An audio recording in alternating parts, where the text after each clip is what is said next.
Au nom du Père et du Fils et du Saint-Esprit. Amen. Une grande joie de pouvoir vivre ce moment de Lectio Divina avec toi. Nous sommes aujourd'hui le 26 janvier, mardi 26 janvier. Et aujourd'hui, nous célébrons cette fête de Saint Timothée et Saint Tite, deux enfants spirituels de Saint Paul. Hier, nous avons célébré la conversion de Saint Paul. Aujourd'hui, nous célébrons Saint Timothée et Saint Tite. Voilà que le Seigneur, aujourd'hui, veut venir aussi nous parler et bien sûr qu'on doit avoir des bonnes dispositions pour laisser la parole de Dieu venir dans notre cœur. Pour cela, vraiment que l'Esprit Saint vienne nous éclairer et que la Vierge Marie aussi intercède pour nous. Et on plonge tout de suite dans la parole de Dieu, de la liturgie d'aujourd'hui. Et la première lecture, c'est l'Épître à Tite, chapitre 1er, versets 1 à 5. Paul, serviteur de Dieu, apôtre de Jésus-Christ, pour amener les élus de Dieu à la foi et à la connaissance de la vérité, ordonnée à la piété, dans l'espérance de la vie éternelle, promise avant tous les siècles, par le Dieu qui ne ment pas et qui, au temps marqué, a manifesté sa parole par une proclamation dont un ordre de Dieu, notre Sauveur, m'a confié la charge. À Tite, mon véritable enfant, en notre foi commune, grâce et paix de la part de Dieu le Père et de Jésus-Christ notre Sauveur.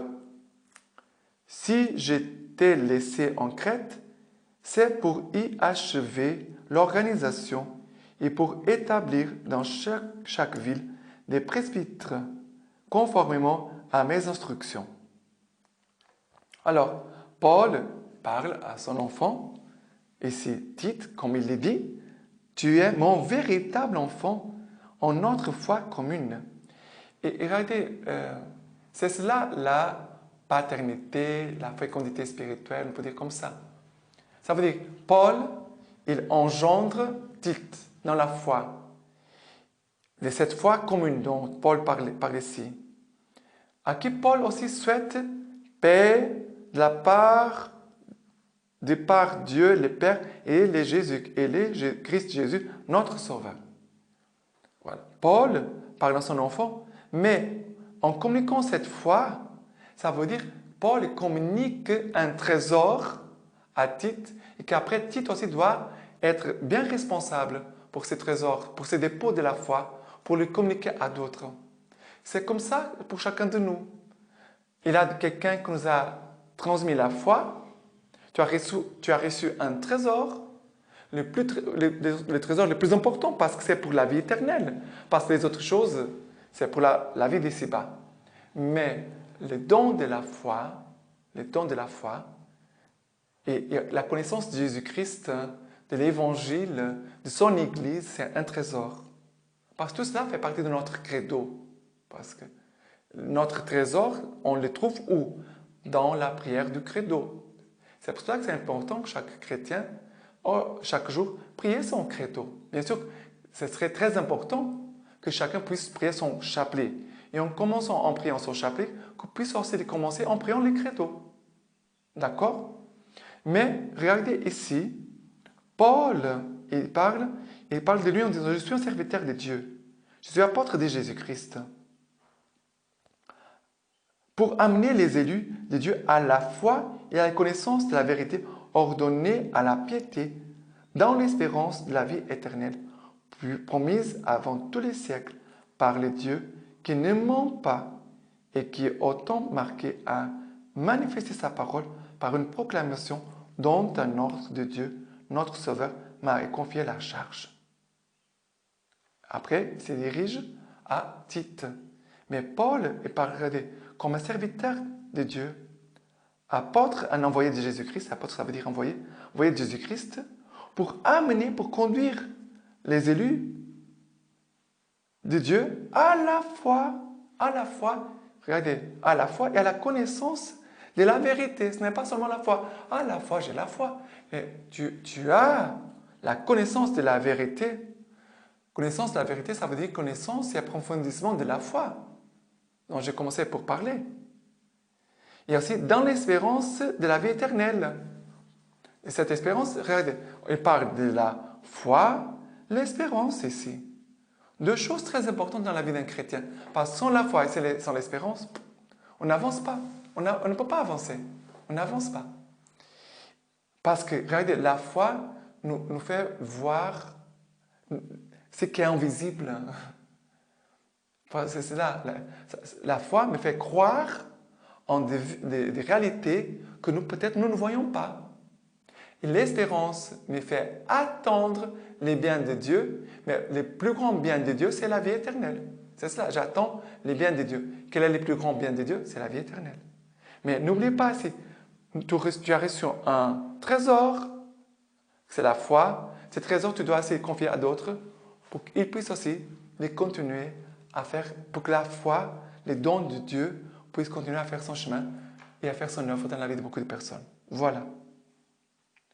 Et maintenant, les psaumes d'aujourd'hui, c'est le psaume 40-39, versets 2, 4, 7, 8, 10 et 11.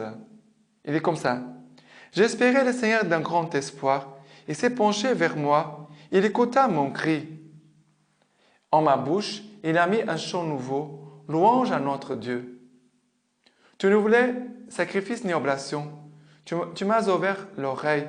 Tu n'exigeais holocauste ni victime. Alors j'ai dit, voici que je viens. Et après, le verset 8 aussi. Voilà, verset 8, 10, 11. J'ai annoncé la justice de vérité dans la grande assemblée. Vois, je ne ferme pas mes lèvres. Toi, tu le sais. Je n'ai pas scellé ta justice au profond de mon cœur. J'ai dit ta fidélité, ton salut. J'ai dit ta fidélité, ton salut. Je n'ai pas caché ton amour et ta vérité à la grande assemblée. Ici, regardez, le Seigneur a mis dans notre cœur, dans notre bouche, un chant nouveau. Mais ce chant nouveau vient de quoi? Quelle est l'origine de ce chant nouveau? La parole. Le chant nouveau jaillit du cœur, oui. Mais qu'est-ce qui habite dans le cœur? La parole. C'est très important. Le Seigneur nous donne la parole. Cette parole produit foi. Dès la foi, jaillit un chant nouveau, un chant de louange à notre Dieu. Et à cause de la foi, de cette parole qui nous habite, qui nous communique la foi, je peux dire, voici, je viens. Tu n'es exigé ni holocauste ni victime. Alors j'ai dit, voici, je viens. Je me mets à ton service. Je t'offre ma vie. J'ai annoncé la justice du Seigneur dans la grande assemblée. Pourquoi? Parce que la parole habite dans mon cœur. La parole produit la foi. Et la foi me fait aussi témoigner, annoncer. Voilà, c'est très beau de voir ici l'effet de la parole de foi que nous est communiquée, nous est donnée. OK? Et qu'on doit... la foi, c'est quelque chose de fort.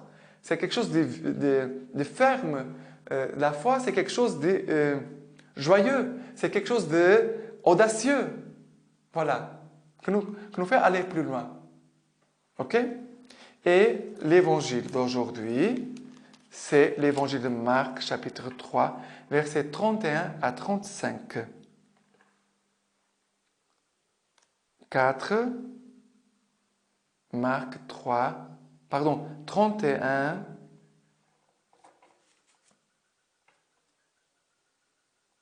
Marc 3, pardon, 31 à 35.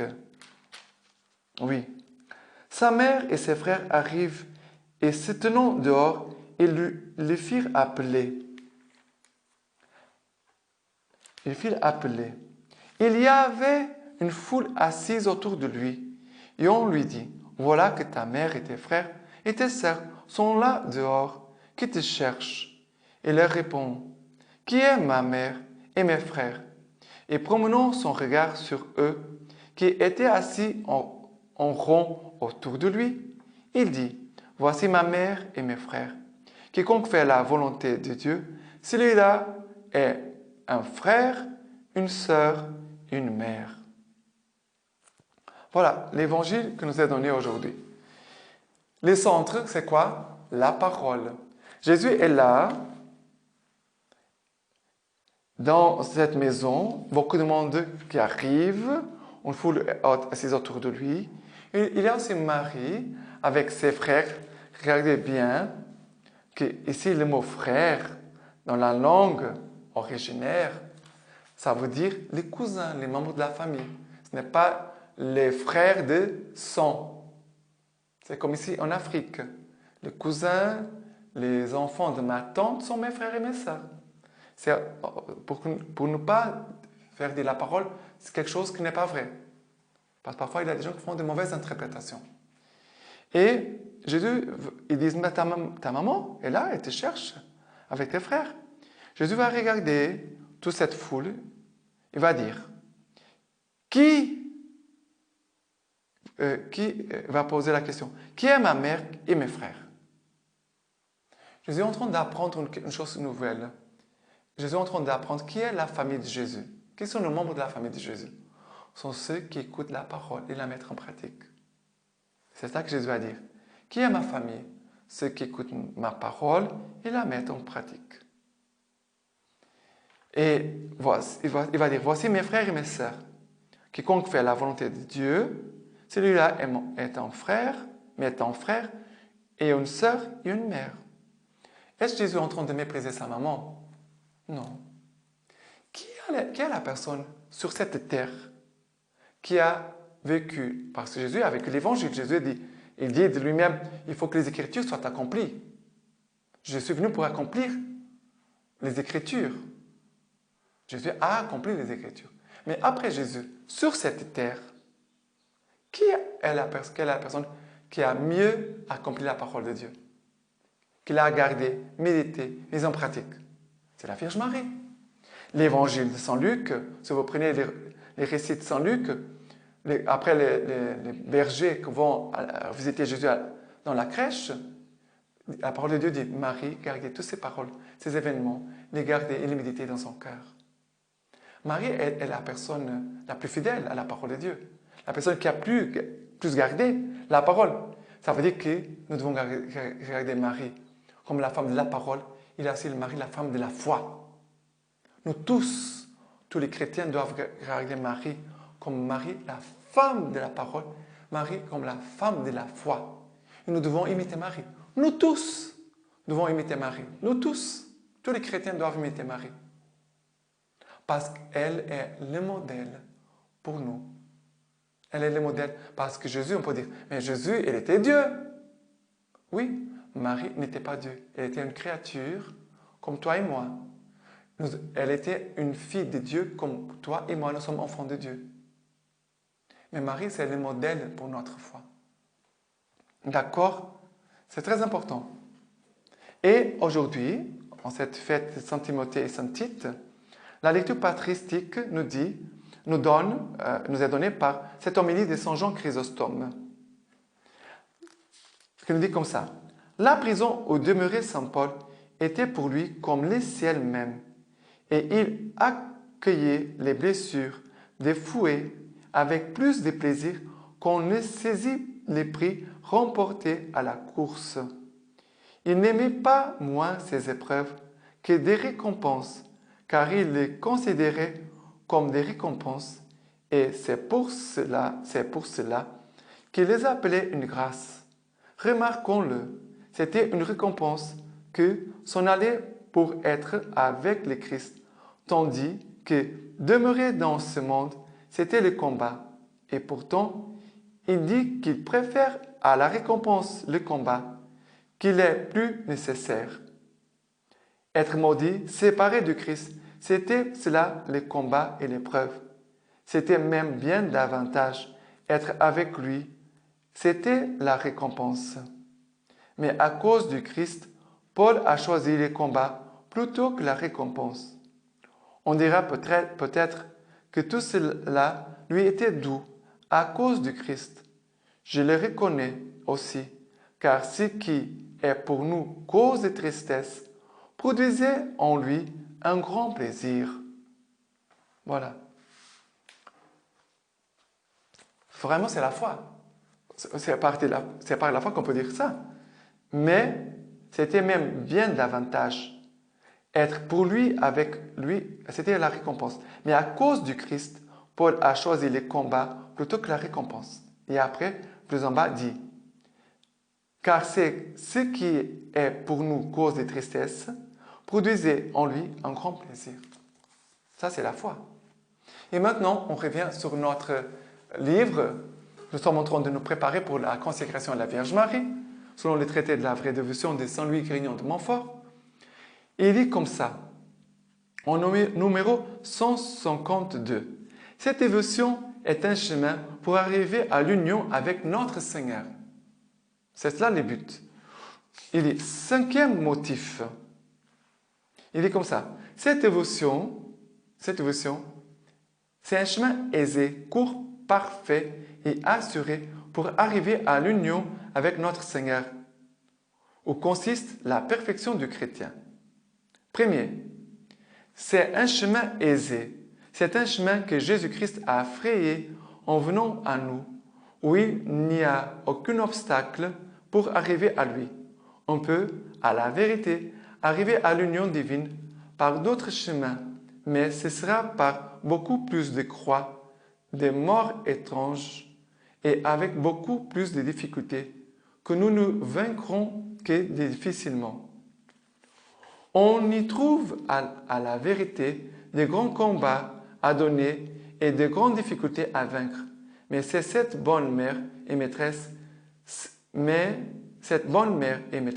seront si proches et si présentes à ses fidèles serviteurs pour les éclairer dans leurs ténèbres, pour les éclaircir dans leurs doutes, pour les affermir dans leurs craintes, pour les soutenir dans leurs combats et leurs difficultés. 154.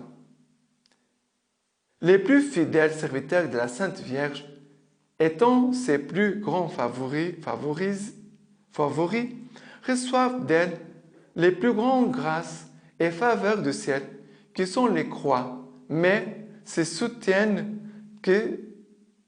je soutiens que ce sont aussi ces serviteurs de Marie que portent ces croix avec plus de facilité, de mérite et de gloire. Et je crois qu'une personne qui veut être dévote et vivre pieusement en Jésus-Christ et par conséquent souffrir persécution et porter tous les jours sa croix, ne portera jamais de grandes croix ou ne les portera pas joyeusement ni jusqu'à la fin, sans une tendre dévotion à la Sainte Vierge. 155. Cette dévotion est un chemin court. Cette dévotion à la très Sainte Vierge est un chemin court pour trouver Jésus-Christ, soit parce qu'on ne s'y égare point, soit parce que, comme je viens de dire, on y marche avec plus de joie et de facilité, et par conséquent, avec plus de promptitude.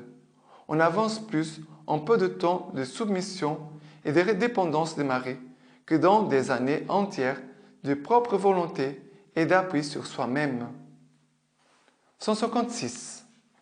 Celui qui honore sa mère ressemble à un homme qui thésaurise, dit le Saint-Esprit. Deuxième, parce que, selon une interprétation spirituelle de cette parole du Saint-Esprit, ma vieillesse se trouve dans la miséricorde du Saint. C'est dans le sein de Marie qui a entouré et engendré un homme parfait et qui a eu la capacité de contenir celui que tout l'univers ne comprend ni contient pas. C'est dans le sein de Marie, dis-je, que les jeunes gens deviennent des vieillards en lumière, en sainteté, en expérience et en sagesse, et qu'on parvient en peu d'années jusqu'à la plénitude de l'âge de Jésus-Christ. 157. Cette vision est un chemin parfait. Cette pratique de dévotion à la Très Sainte Vierge est un chemin parfait pour aller et s'unir à Jésus-Christ. L'incompréhensible s'est laissé comprendre et contenir parfaitement par la petite Marie sans rien perdre de son immensité. C'est aussi par la petite Marie que nous devons nous laisser contenir et conduire parfaitement sans aucune réserve. L'inaccessible s'est approché, s'est uni étroitement, parfaitement et même personnellement à notre humanité par Marie, sans rien perdre de sa majesté. C'est aussi par Marie que nous devons approcher de Dieu et nous unir à sa majesté parfaitement et étroitement, sans craindre d'être rebutés. 159. Cette dévotion à la Très Sainte Vierge est un chemin assuré pour aller à Jésus-Christ et acquérir la perfection en nous unissant à lui. Premier, parce que cette pratique que j'enseigne n'est pas nouvelle, elle est si ancienne. Et après, demain, on va continuer et on va dire pourquoi cette pratique, n'est pas nouvelle, elle est si ancienne.